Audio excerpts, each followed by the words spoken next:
G'day all. It's been a few days. I've spent a couple of hours, not too many, on the German collection.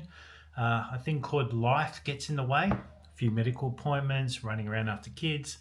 We know how it is. So we're going to grab a couple of hours here and there. Now, I wanted to show you where I'm up to in the German collection, and I'll quickly do that. But what we're really going to aim at, and this is what I'm going to call the video, is how to read a stamp catalogue, because going back through it again, and I was just like, oh my gosh, trying to find stamps and putting there, putting them into the pages and things like that. And I'm like, wow, these German stamps, there's a lot of repetition. And I thought, well, I might go through that and show everyone what I mean and teach a few of the new beginners how to read a stamp catalogue. Now, this is a Stanley Gibbons stamp catalogue. So I'll go through, I'll show you how to identify the stamp and how to read it and find it inside the catalogue. And I'll show you how I set up, how I start my stamp collection. All right, so let's have a look. All right, so don't be overwhelmed with how much I've done. It's not much yet. This is the first page. It's just a couple I found to put on there. Second page. Now this took me a few hours trying to define the stamps and where they're placed. As you'll see, they all look the same as a quick view over, but these down the bottom say Reichpost, a Reichpost I think that is, and Durchreich.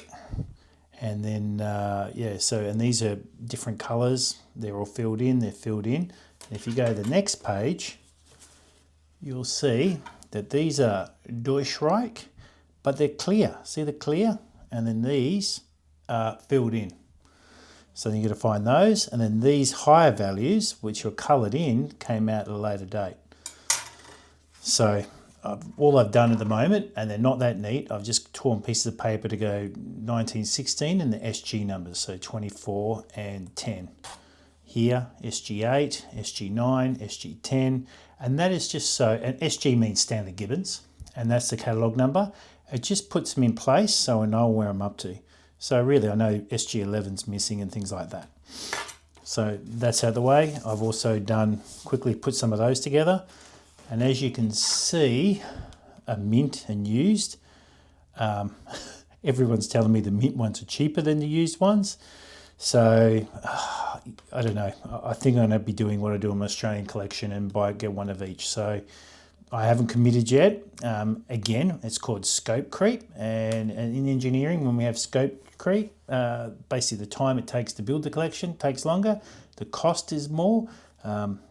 Everything just blows out of proportion. But you saw my Australian albums and you know what I mean. And I've done this page. All right. So I'm going to put this aside and I will show you the catalogue. So what I've decided is just to find the first two pages of stamps, this page and that page. And as you can see, I've started taking the stamps off the pages and removing hinges. So I'll grab my beloved tool, the tweezers, and I'll show you behind them that some of these stamps have been hinged 3-4 times. I mean, I found stamps with 3 or 4 hinges on them, unbelievable. Just destroyed some of the stamps. But luckily a lot of them are cheap, so I can replace them. But they're beautiful looking stamps. But what normally I was finding them and then putting them into the pages straight away. But, and I haven't built a collection from the ground up in such a long time. It'd be like 20, 30 years. Because I set my Australian collections up and then I've just added to them. Whereas this is starting a brand new collection. So I'm trying to do a basic collection. And then by using these pages, I can build on it. And that's advice from quite a few subscribers saying, Jeff, once you get started, you will specialise. Looking at all your other stamps, you will specialise. So I took their advice. I'm going to specialise. And what I'm going to do is, with the album that I was going to use, this Lighthouse album, no, I'm not going to give it away. I'm going to use it as a stock book. So what I'm going to do, any spare stamps, I'm going to put in here.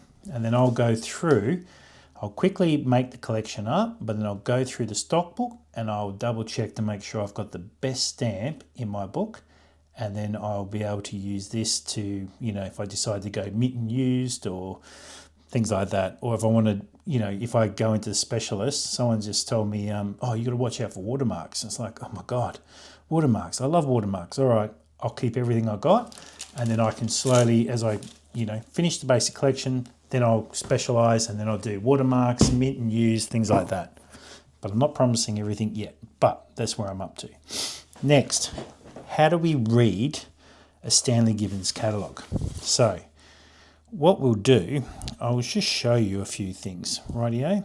So the easiest way to look at it, and I'll have to zoom in so you guys can read this stuff, and I found this is probably the best one, Ommaney, and those are the heads that we saw before. So if we have a look, these 10s are down here. 10, oh, I can't even show you. So this one here, it's got a 10. See the 10 and the 12? That is the Stanley Gibbons number for the design of the stamp, rightio? So Stanley Gibbons will go, this design is a 10. It's not number 10 for the value, it's a number 10, right? So that 10 will be every value in that stamp, it looks like that, will be a number 10. So what we do is we'll go down and find the 10s. And if we go down here, we've got the 10, right? So we know by looking at that 10 there, that is that stamp up there. Back up, that's that stamp there, right? But you've got a 2 PF grey, 3 brown, 5 green, 10 is a 10 red, blue, black and red on yellow, and then that's how you go against them, rightio? And if you have a look up here, it's got inscribed Reich post. So we know that the ones inscribed, see, SG10 Reich post are these ones here, rightio? And that's how we go. And then if we come down the bottom, oh, you can't even see the bottom. I'm going to have to move this a bit. I'm just going to lift my catalogue up a bit to help. Can you see that? Yep. So then 10s are down here, but it's got 10 inscribed Durchreich. So the 10 stamp are both the Reich post and the Durchreich, but you have to find those. And then the next twist of it, oh, that's good, because then the next twist is there's the same stamp again, but it's called SG24. And the reason it's 24 is unshaded. So the unshaded stamp is a complete differentiation than the number 10 stamp. So that's how you read it. So you really got to pay attention and just look at all the bits and pieces and the numbers. So I should clarify that this 10 is the type number, all right? And that is the Stanley Gibbons number there. So me putting SG10 here, it's not the SG10 number, it's the type. So I'm just trying to get the types together, the right types together, before then I can identify each stamp, all right? Now, if you go to the front of a Stanley Gibbons catalogue and you come down a few pages, what you can find is a description on how to read it. So we'll have the top, the name of the country, and for us it was Germany. Back, it's all covered in stamps, so I won't push them out the way. Part number of the catalogue is up there. The country information, we'll talk about it. The currency, we'll talk about the currency. Illustration, so it's going to give you an illustration of the major stamp, rightio, and that's the type there. 1. You have the year, they'll give you the year, the Stanley Gibbons number, the face value, catalogue. So it'll be mint and used. It's not mint unhinged, it's just mint. Multicoloured stamps, so it'll give you some more information about that. Stanley Gibbons catalogue number, yep. And then this is the type column. So this is the type of stamp, rightio? So like I said before, there was 10s all the way through. That's the type of stamp. Design line, it was done by. Colour is put there. Sometimes there's a footnote to talk about it. Surcharges, Nova prints, number prefix, things like that. So going back again to our beautiful Germany, and what we have is Stanley Gibbons catalogue number. so I should put those numbers down, but I'm going to leave those because I really want to get a McKell's catalogue, so I really want to identify them with the McKell's catalogue. So I'm just using the Stanley gibbons for the type. So I just want to get them all in order. And there is a whole heap of different ones of these Germanias with Reich post and Deutsch post and shaded, unshaded. So I want to sort of get them all sorted. Now, how do I sort them? Like I've said, I'll pull everything, like I'll pull the stamps off, and if the stamp belongs on this page, I'll dump it here. So really, if we have a look, I'm going to unhook this, 1 second. So I'll basically sit here during the night and I'll have my catalogue. I usually pull my catalogue to my left, and then I pull my main album down so I know where I'm placing my stamps. So I have those sheets there. And then I will have all the sheets I bought, and I'll slowly pull them off. Now, it's a lot of fun pulling them off, and I should probably show you one, because people might be buying, bulk lots of stamps in the future and go, oh, Jeff, so how do you sort of pull these stamps off? So I'll just put my Osmo down here so you can sort of see it. Hopefully that looks okay. So really, I try and see the hinge there. I'll pull down. I'll hold it. I'll hold the hinge. I never just hold that. I hold the hinge in the stamp and I pull down. And it's not working now as it is because I'm filming it. I'll just pull down slowly with that. And there it comes up. And that's a mint stamp. I don't know if you can see the shine. So that's mint. Now we can't really put that into my sheet, so what you do is I lay it flat, the stamp, hold it down, and I try and hold it with the tweezers and pull like that. Now you can soak them, but then you'll lose the mint off them, but that's enough to be able to, I pulled off enough there to have the stamp sit nice and flat. And then I come to the book, and then I've got to work out whereabouts that stamp is. And I think it's in there somewhere, but I will not hazard a guess in case people come back and go, you're wrong, Jeff. But this is an overprint. So I think an overprint version of this stamp is in here.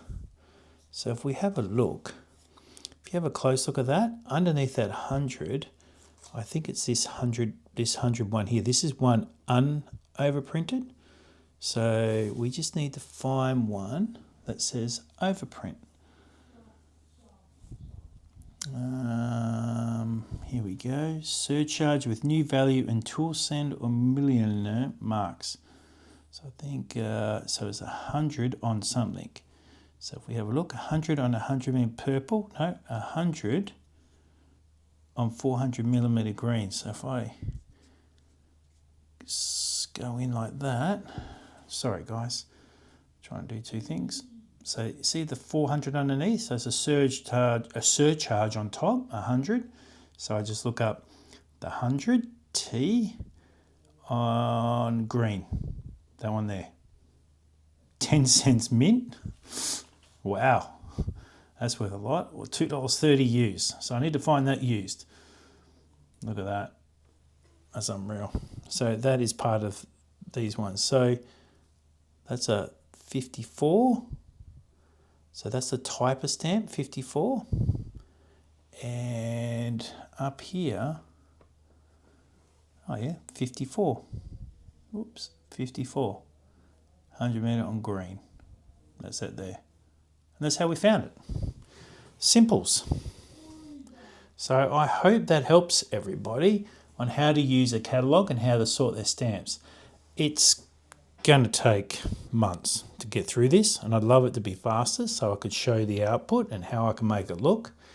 But we're going to have the next 10, 20 years together, so we'll enjoy it as we go. All right, guys, flip it around. I love the Osmo camera. You can automatically flip the camera right around. So I hope that helps people how to use a Stanley Gibbons catalogue. Sorry if it was a bit skew if there. Just getting back into it all myself again. If you have any questions, ask. Yeah, it's going to be fun. I can't believe how many differences in these German stamps. A lot of you warned me. I was a bit like, yeah, nonchalant about it. But yeah, unbelievable. Very interesting, amazing. Can't wait to read more into it. There's some really good videos on YouTube to watch to learn more about it. Anyway, have a great night. Catch you later.